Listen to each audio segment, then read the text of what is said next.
Now on CoastTV News. State Speech Spotlight, a look at the issues Delaware Governor Matt Meyer is expected to cover during his first State of the State address. In Junction Function, we have the newest piece of railroad history arriving in Lewis.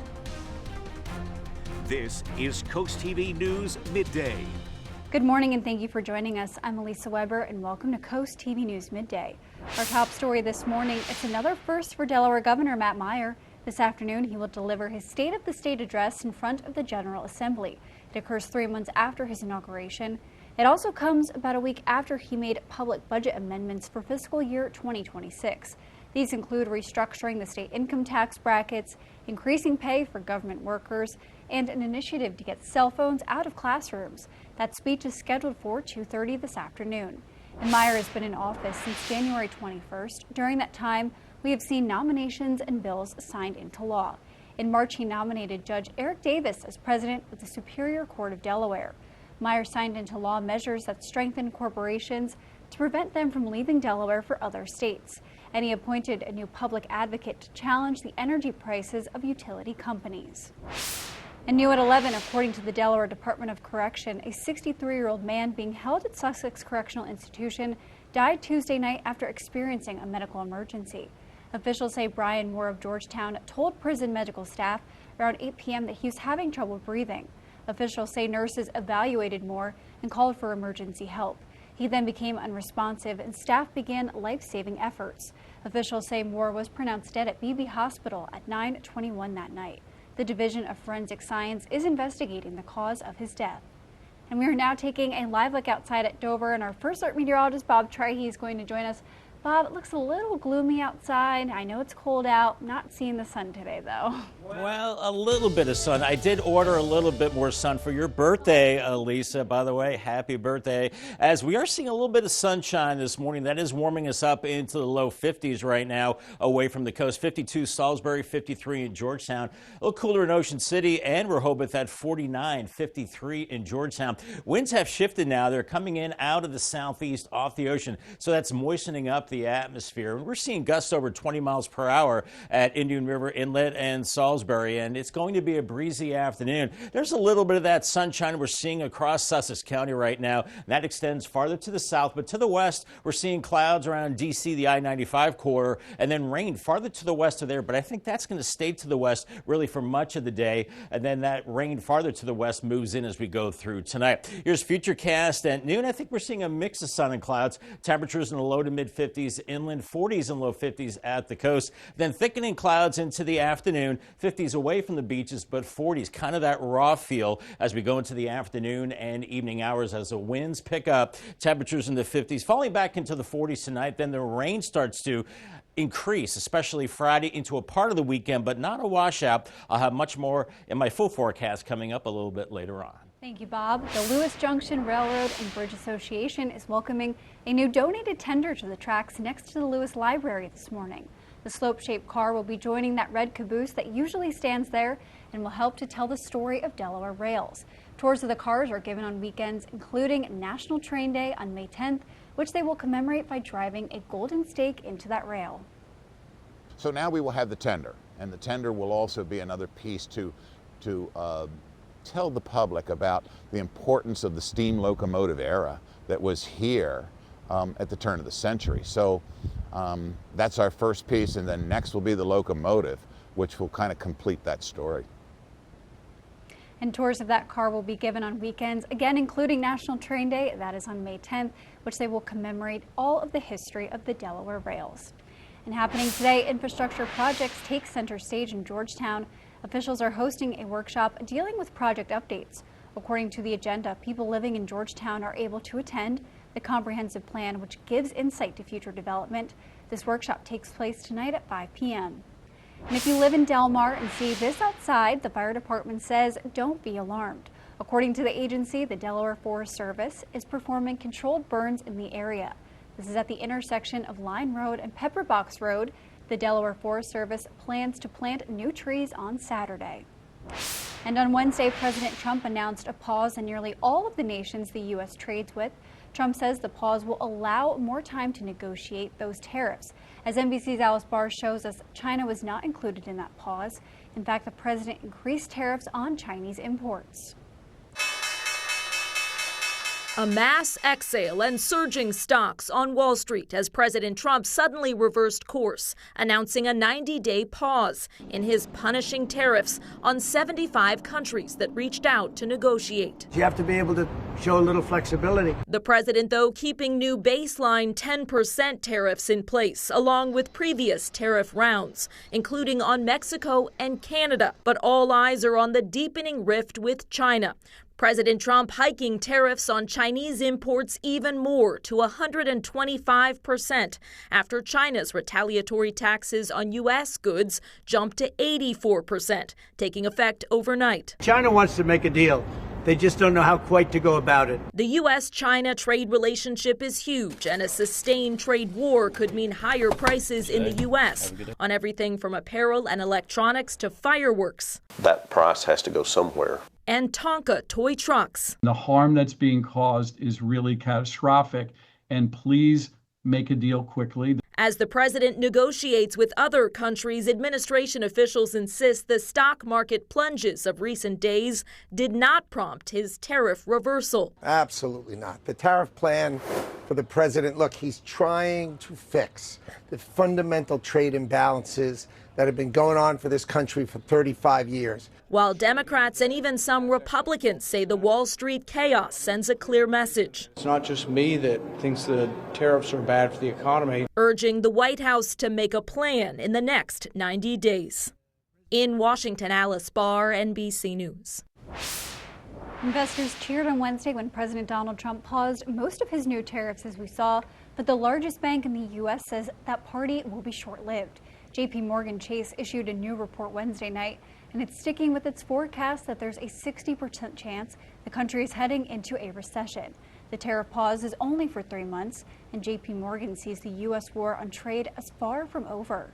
And President Trump may have paused reciprocal tariffs for 90 days, but some grocery stores may still be getting more expensive.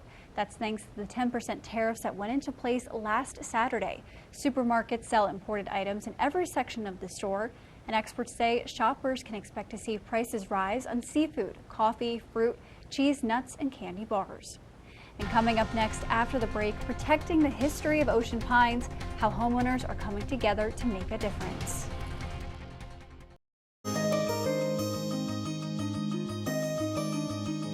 Time flies, and if you don't take a little time to commemorate the good moments, those memories can fade away. In today's Coastal Connections, reporter Kevin Zappé shows us how one group in Ocean Pines is trying to keep history alive in their community. Inside the Ocean Pines Administration Building is a room dedicated to sorting through the history of the community. Elaine Brady and Jenny Cropper-Rhines spend hours volunteering to sort everything out. We're sort of at a crossroads where the history is going to be gone if we don't do something with it. The Ocean Pines Historical Task Force started 9 months ago and has around a dozen local volunteers working and sorting through hundreds of pictures showcasing the town's past. And through these images, you could see everything from the transformation of the canals in 1969 to the start of the yacht club, which is now a staple to the community and even has a handcrafted model boat created by an Ocean Pines local in 1955. Other before and after pictures include the golf club building and the Ocean Pines Beach Club in Ocean City, something Brady says is an important spot for the community to meet. People are very, very active and very friendly because they've come from all over, and so they want to make new friendships here. If you're looking to dive into the rich history of Ocean Pines right now, there's currently a book you could buy for $20 that will show you how things changed over the 30-year span from 1968 to 1998. And plans for another book are in the works. I think the biggest thing that we'll be looking at is to do a coffee table book. That's something that people have a lot of interest in, and it's an easy way to learn about Ocean Pines from the beginning to the present.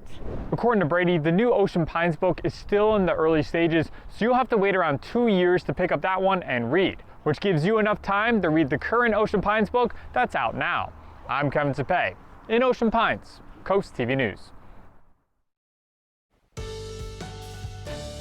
Our Thursday started a little frosty for some this morning. Interior parts of Delmarva. Around Salisbury, you had a touch of frost, but now well above freezing, 52. We're seeing some sunshine on the Spicer Brothers camp, and I think we're rising a few more degrees into the mid-50s this afternoon, but clouds will be on the increase. As part of today's storyline, cool once again as the wind's coming off the ocean. More clouds and sun, especially into the afternoon. It remains dry with temperatures in the 50s, and then into Friday, we're watching rain moving our way. Then into the weekend, a coastal storm that lingers into that time period, giving us rain on Saturday, probably a drier Sunday on the way. More on that coming up. But we are warming into the low 50s from Salisbury to Milton, 53 in Georgetown. A little cooler in Rehoboth at 49, and right now Ocean City at 50 degrees. As we have winds now coming in out of the south and east, and that's beginning to moisten up the atmosphere. And those winds are getting gusty now, over 20 miles per hour. Indian River Inlet gusting to 21 in Salisbury and 16 in Millsboro. So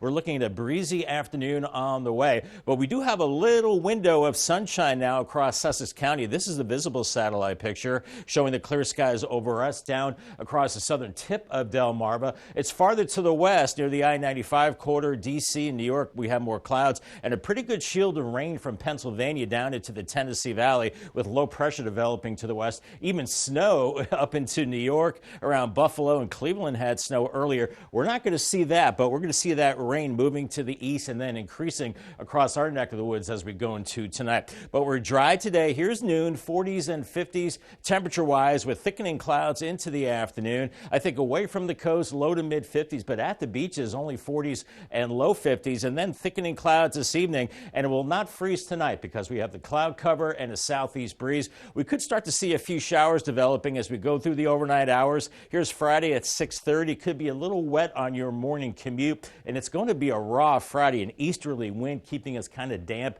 and chilly with temperatures in the 50s. Periodic showers in the morning become more steady to heavy into the evening hours as we're watching this system developing offshore, and that gives us a soaker as we go into Friday night and Saturday morning. You can see the spin right here with low pressure, and then deeper low pressure develops offshore, keeping a few showers going on Saturday, and then into Sunday. I think we do dry it out, and I think we see some peaks of sunshine as well. As we're seeing low pressure offshore into a part of the weekend, could cause some minor coastal flooding. We'll watch that, but it looks like it will be a washout later Friday into Saturday, where some areas are picking up maybe an inch, close to an inch and a half of rain, or other areas, well, not as much. So it could be a feast or famine situation as we're looking at persistent easterly winds right through tomorrow, and they'll be gusty at times. Paul Davis 7-day forecast. Rain builds in Friday, 55. Could be kind of wet for Passover, 53, and then drier and warmer Palm Sunday, 60, warming up into early next week, 70 by Tuesday. Congratulations to Pamela from Salisbury on winning a new umbrella from Paul Davis and Coast TV. Thank you, Bob, and here's a look at what's coming up this afternoon at 4 on Coast Life. I know we're getting closer and closer to Friday, but we're not there yet. You can join us today at 4 on Coast Life for all kinds of fun, including... We're going to be talking coffee theft at the office. It's our Spill the Tea. We're going to be spilling that drama. Also, we've got a great place to welcome back the warmer months in Ocean City, especially if you're a big fan of that comfort Tex-Mex food and some homemade tortillas. All that fun and more is coming up today at 4 on Coast Life. We will see you then. Students in Worcester County are bringing attention to a sensitive topic. April is National Child Abuse Prevention Month, and this week 8th grade students at Snow Hill Middle School participated in the Pinwheels for Prevention campaign by setting up a pinwheel garden outside of their school. The garden symbolizes the desire for all children to have a happy and healthy childhood. I want them to know that we as a school support anybody who is going through child abuse, and we are here for them and make sure that they are physically and mentally okay. We are being told students hope the colorful display illustrates a message of unity to everyone who sees it. And coming up tonight on DSN at 4, it's Delaware High School girls soccer when Sussex Academy travels to Lake Forest, then catch the final score at 10:30. And over on the DSN Plus app, along with that Sussex Academy soccer match, we have some exclusive games for you. Also at 4, boys lacrosse in Cambridge, South Dorchester faces Y-High, Seaford travels to Laurel in girls soccer, and at 4:30, boys volleyball when Cape Henlopen plays at Cesar Rodney. Coast TV will be right back. A presidential yacht has been sitting in Cambridge at the Richardson Maritime Museum since 2023, and this week its crew members from 1969 climbed aboard. This is a rare look inside the Sequoia. The boat was built in 1925, and presidents like Hoover, Roosevelt, Eisenhower, and Nixon all set sail on it at some point. Cruises were around 2 to 3 hours, but it was a very cost-effective way for the presidents to have cabinet meetings and to make pivotal decisions that altered the course of history. Wow, that is a beautiful boat and not a great day for boating today. It's mainly cloudy in Cambridge, 55. Seeing some little waves in the marina right now and warming into the upper 50s as it's cool and breezy. Increasing rain Friday into the weekend, but right now not looking like a washout. Call the Coast TV First Alert weather phone, sponsored by the law offices of Brockstead, Mandalis, Federico. Coming up, I'll have your 10-day forecast after the break. Stay tuned. We're seeing some sunshine now, but I think an increase in clouds as we go into the afternoon hours. And make sure you're wearing a heavier jacket. It's going to be chilly. Temperatures in the mid-50s. Feeling colder with the wind that's going to be gusting over 25 miles per hour from the southeast. Remaining dry this evening. Then a chance of rain builds in late tonight after midnight. Paul Davis 10-day forecast. Friday turns into a washout, especially later in the day, 55. Heading into the weekend, Passover, well, that could be a little wet as we go into Saturday and Saturday evening, 53. Palm Sunday, I think we dry out around 60, and then warming up next week, 70 on Tuesday, then cooling down. And right now, it looks like it could be a little wet heading into the Easter holiday weekend with rain beginning on Good Friday. We'll continue to watch that. Bob, and thank you for joining us here for Coast TV News Midday. For more news and local weather, download our Coast TV News app. Don't forget to join us for Coast TV News at 5 later this afternoon. Have a great day.